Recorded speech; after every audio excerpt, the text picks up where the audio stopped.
TV7 Israel News is made possible thanks to your generous donations.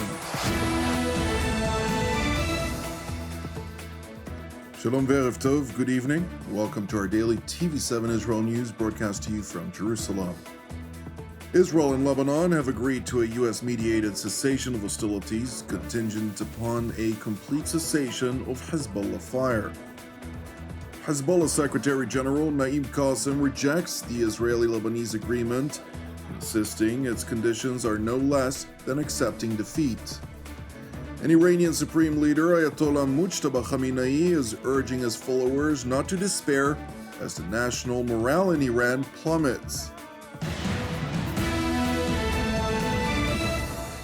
Israel and Lebanon have agreed to a U.S.-mediated cessation of hostilities contingent upon a complete cessation of hostilities by Hezbollah and the withdrawal of all of the Iranian proxy's terror operatives from the territories south of the Litani River. The agreement was announced by U.S. State Department Chief of Staff Daniel Haller following a fourth high-level trilateral meeting between the Israeli and Lebanese representatives in Washington, D.C. As a result of U.S.-led negotiations, Israel and Lebanon agreed to the implementation of a ceasefire. The ceasefire is contingent on a complete cessation of Hezbollah fire and the evacuation of all Hezbollah operatives from the South Litani sector. The two sides agreed, with the guidance of the United States, to swiftly advance the creation of pilot zones in which the Lebanese armed forces take exclusive control of the territory to the exclusion of all non-state actors. These steps will enable progress toward a comprehensive peace and security ahead. All countries affirm the future relationship between Israel and Lebanon must be decided by the two sovereign governments. They reject any attempt by any state or non-state actor to hold Lebanon's future hostage. Israel and Lebanon reaffirm that they have no hostile intent toward one another, committed to continuing direct negotiations to build confidence, resolve all outstanding issues, and work towards a comprehensive agreement between the two countries. Haller went on to expand on the security framework, which aims to reinforce the sovereignty, security, and territorial integrity of both Lebanon and Israel in the face of Iran's ongoing efforts by means of its local proxy Hezbollah to derail the diplomatic track between Jerusalem, Beirut, under Washington's auspices.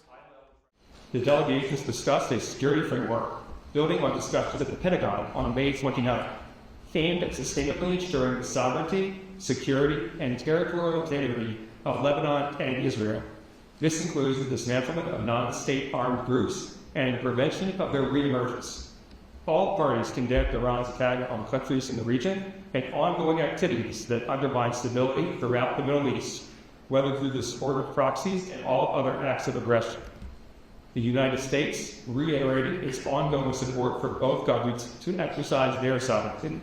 It reaffirmed that any agreement to cease hostilities must be reached directly between two governments, brokered by the United States, and not through any separate track. Following the announced breakthrough, Israeli ambassador to the United States, Yechiel Leiter, who has the Israeli delegation in the trilateral talks, highlighted that it was agreed upon that the paradigm of negotiating ceasefire, where Israel leaves and Hezbollah comes back, has been broken. Well, Hezbollah is going to understand that there is now an agreement between Israel and Lebanon, backed by the United States. The pilot zone project will be guided by the United States. Special units in the Lebanese army will take control of various areas and gradually spread out throughout the south, so we don't go into another pattern where Israel leaves, Hezbollah comes back, and we go through the same thing for the past 40 years. We are no longer going into a pattern of negotiating ceasefires where Israel leaves, Hezbollah comes back, and we go back to the same nonsense. This is stopped. Everybody understands that it has to stop. And we are full of hope that this time it will succeed, because we see that the people of Lebanon are committed to freeing their country from this malign influence of Hezbollah and Iran. Meanwhile, in Lebanon, Hezbollah has defiantly continued to launch repeated rockets and one-way attack drones against targets in southern Lebanon and northern Israel. Among others, Hezbollah launched several rockets towards a position of the United Nations interim force in Lebanon. As a result, one Serbian UN peacekeeper was killed and two others sustained injuries. On the other side of the border, despite the announced ceasefire, contingent upon Hezbollah's actions, of course, residents voiced mixed reactions, with the majority of them more skeptical about a favorable outcome. The issue is that Trump achieved so many ceasefire deals in the past period that it does not say anything to us anymore. The ceasefire is not actually seen or heard in our area. There still are sounds of booms, sirens and alerts, despite everything, so it does not say much to us right now. We are also eager to return to the routine like the rest of the country. Yesterday I was in Tel Aviv, and everything was as thriving, happy and joyful, cafes and everything running. But in our area, everything is closed. There is nothing much going on, and there is no traffic, and people want to go back to the routine, to live normal life. In a statement by Hezbollah Secretary General Naim Qassem from an undisclosed bunker in Beirut, the leader of the Iranian proxy proclaimed, quote, "The result of the absurd, humiliating, and shameful direct negotiations for Lebanon, which according to him were rejected outright by broad segments of Lebanese society, despite polls clearly indicating otherwise, in effect, outlines the fundamental principles that America and Israel envision for Lebanon's subjugation," as he put it. According to the arch-terrorist, the primary objective of any agreement is the disarmament of the so-called resistance, which is tantamount to the destruction of Lebanon's power and an existential threat to its people. Moreover, Qassem insisted the security track presented under the guise of a fictitious ceasefire and interpreted as Hezbollah halting its fire, and the resistance fighters withdrawing from the southern front while the aggression continues under military pressure, is nothing short of surrender, defeat, and the fulfillment of the enemy's objectives.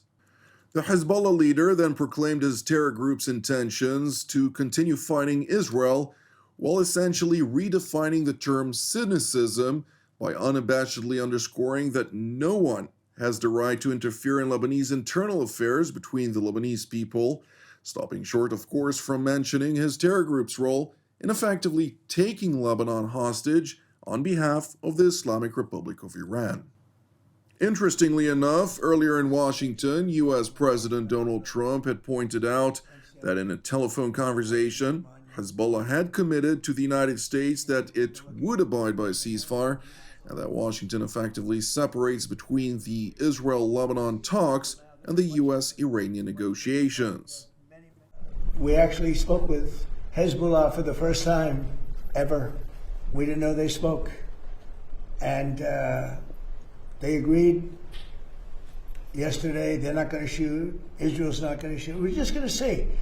But I'd like to separate it. I'd like to have it a separate thing because it is separate.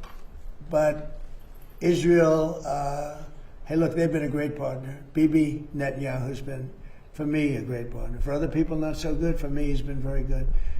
We were very effective, what we've done. And they needed us. They couldn't have done it without us. Couldn't have even come close. And they needed us. And they got us to help them with a real problem, because Iran was a real problem, a big problem, a worldwide problem, because they wouldn't have stopped with Israel. They would have blown up the Middle East. And you saw that by the rockets. All those rockets that went to the five, mostly for the most part, the 5 countries outside of Israel, those rockets were aimed there before we hit them with the B-2 bombers. They were going to blow up the Middle East. They were going to blow up Israel, but they were going to blow up the Middle East. And I stopped it, and I'm very proud I stopped it. President Trump was further asked to define a ceasefire since Iran continues to launch attacks against U.S. assets, commercial shipping, and partner nations throughout the Gulf. How do you define ceasefire? Pretty much the way it is. It's a different part of the world. You know, I'd say in that part of the world, ceasefire is when you're shooting in a more moderate manner. It is worth pointing out that while President Trump faces significant pressure to reach a negotiated solution with both global partners and allies, as well as domestic audiences voicing their fatigue, the situation in Iran is becoming more dire by the day. Consequently, in a letter read at a memorial ceremony for the first supreme leader of the Ayatollah regime, namely Mujtaba Khamenei, the presiding cleric read a message from the incumbent supreme leader, Ayatollah Mujtaba Khamenei, who remains in hiding, urging the Iranian supporters of his terror regime not to despair. The malicious enemy, now that it has been defeated in its confrontation with your brave sons in the armed forces, and especially due to facing a decisive blow, both in military battle and in the streets, experiences a deep and meaningful humiliation, which has led to a tangible divergence of countries away from it. It has therefore concentrated its efforts in hybrid warfare on 2 points. One is the resilience of the people. The other is creating errors in the decision-making apparatus of the country's officials. Its main tool in both is sowing the seeds of doubt, despair, fear, mistrust, and division.